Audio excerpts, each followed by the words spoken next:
안녕하세요. 박하밀 전도사입니다. 사순절이 끝나고 부활 왔습니다. 예수님 부활하셨습니다. 아멘. 사순절 기간 동안 화요일에는 영어로 티시 옥슨라이더 작가의 비터 앤 스위트를 읽어드렸는데요. 주일에는 조금 더 깊이 있는 말씀 나눔을 해왔습니다.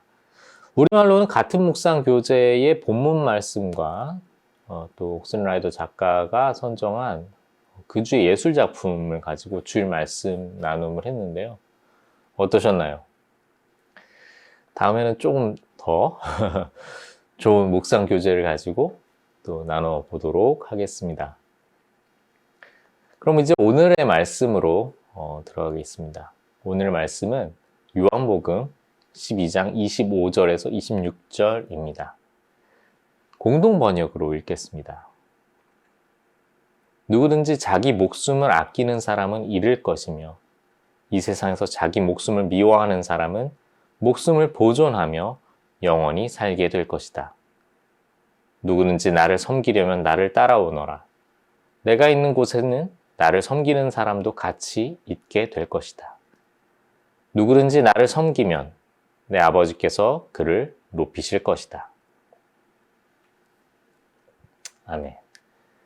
오늘의 말씀에서는 예수님께서 영원한 삶과 영광스러운 삶에 대해서 말씀해 주십니다. 부활과 맞닿는 말씀 같습니다.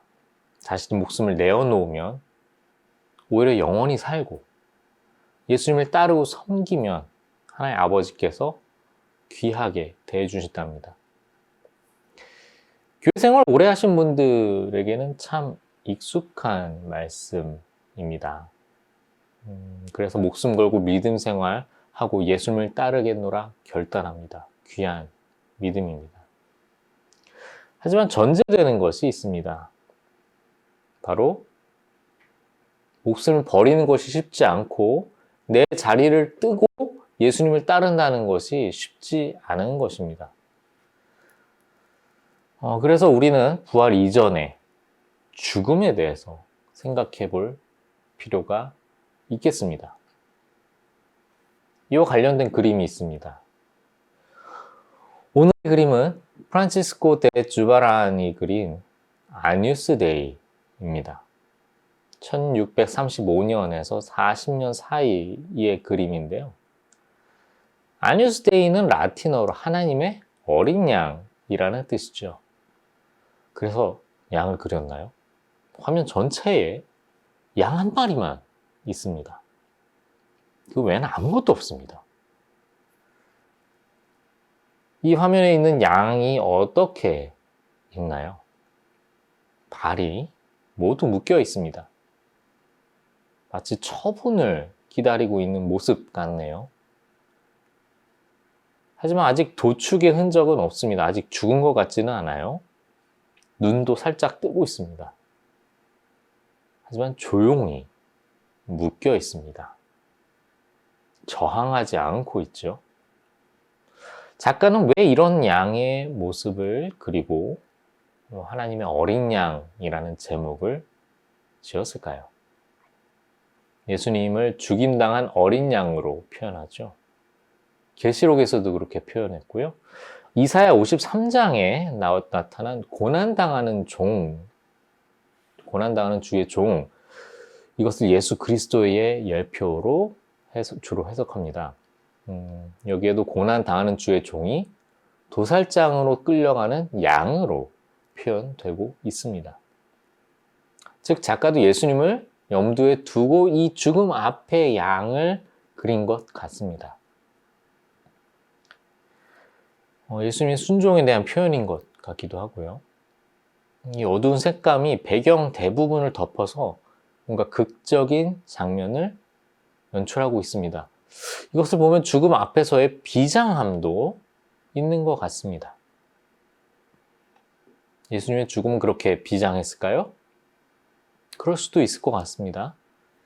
특히나 우리가 고백하는 바로는 예수님을 통해서 바로 우리의 근원적인 문제, 죄, 사망, 하나님과의 단절, 이러한 것들이 예수님의 희생을 통해 해결이 됐다는 건데요.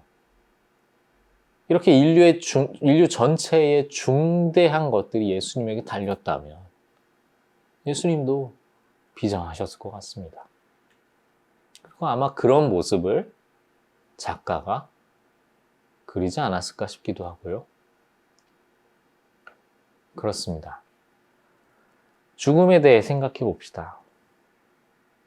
오늘 부활절인데 너무 비장한가요? 예수님 부활하셨습니다. 부활의 기쁨이 여러분에게 있으시길 바랍니다. 여러분, 부활하면 무엇이 떠오릅니까? 우리는 몸의 부활과 영원한 생명을 믿는다고 사도신경으로 고백을 하죠. 그래서 우리의 물리적인 몸이 죽고 다시 사는 것을 기대하면서 살아가고 있습니다.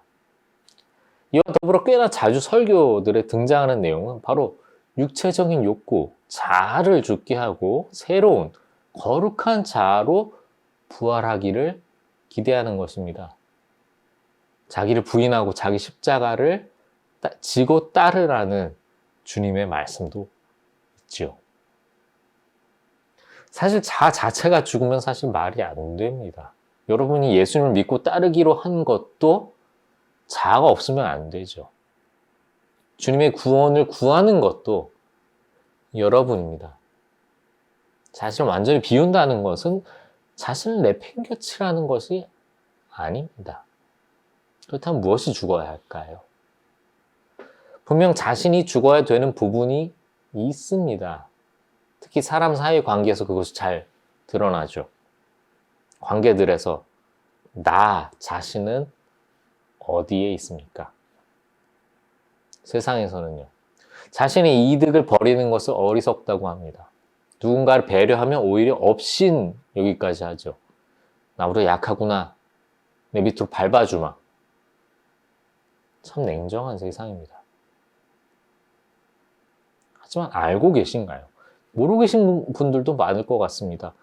우리는 이미 우리 주변 사람들의 배려를 받으며 살고 있다는 것을요. 누군가 희생하고 양보해서 자신이 편한 방식이 아니어도 상대방과 더불어 살기 위해 자신의 방식을 잠시 내려 놓아주는 사람들이 분명히 있습니다. 상당 부분 우리는 깨닫지 못하고 살죠. 자신이 이기적이지 않다고 생각할 수도 있습니다. 그러나 우리는 이미 상당히 많은 것을 받고 살고 있습니다. 그럼에도 우리가 조금이라도 아쉬운 느낌이 들면 기분이 나쁜 것이 우리의 모습입니다. 하지만 상대가 아쉬워하면 괜히 예민하게 군다 생각이 들거나 소심하다 생각이 들지는 않으신지요? 우리가 죽음을 선포해야 될 것은 바로 이러한 자기중심적인 모습들이 아닌가 싶습니다. 자기중심이 아니어도 괜찮은 상태가 바로 저 하나님의 어린 양의 모습을 닮아가는 것이 아닐까요? 상대방의 배려가 전혀 자연스러운 것이 아니었음을 아는 것에서부터 자기 중심적인 자아를 죽게 하는 것 같습니다. 그리고 다시 그 자아가 상대의 입장을 생각해서 움직이기까지 시작한다면 그것이 부활의 시작이 아닐까 싶습니다. 부활과 생명의 기쁨 자체가 오늘의 말씀의 주된 내용은 아니었습니다. 하지만 우리는 죽음 안에서 생명을 찾아야 할 것입니다. 우리는 영혼을 바라보며 죽음 이후의 부활을 믿어야 하겠습니다. 그러나 우리가 항상 육체적인 죽음을 염두에 둘 필요는 없습니다. 지금 우리의 삶에 내 중심의 사고가 남을 죽이고 지옥으로 이끌고 가지는 않습니까? 내 중심의 사고가 먼저 죽으면 내 옆에 사람의 입장을 바라볼 수 있게 됩니다. 거기서 생명을 찾을 수 있습니다. 사랑을 찾을 수 있습니다. 내 중심의 사고가 죽으면 예수님을 따라 살 수 있습니다. 영원에 이르기까지 예수님의 부활을 따라 사는 우리 모두가 되길 바랍니다.